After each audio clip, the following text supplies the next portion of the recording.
कहानी ट्रेन। ये ट्रेन रोज रुकती है नए स्टेशन पर, मिलाती है आपको एक नई कहानी और कई नए किरदारों से। तो सब सवार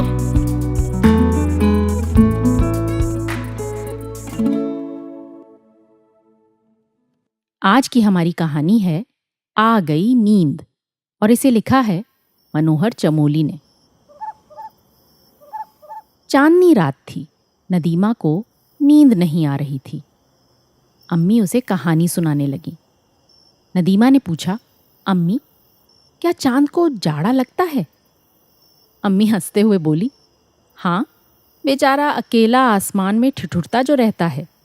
चलो अब सो जाओ। नदीमा ने आंखें बंद कर लीं। अम्मी भी सो गई।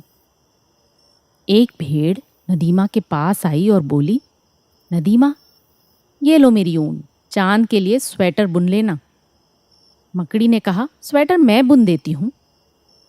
मकड़ी ने तुरंत स्वेटर बुन दिया। तोते ने कहा, आओ चले, हम चांद को स्वेटर दे आते हैं। नदीमा तोते की पीठ पर जा बैठी। दोनों चांद को स्वेटर देने के लिए चल पड़े। अचानक नदीमा की आंख खुल गई। उसने खिड़की से बाहर झांका। चांद हंस रहा था। नदीमा को भी हंसी आ गई। अब वो चैन से सो गई।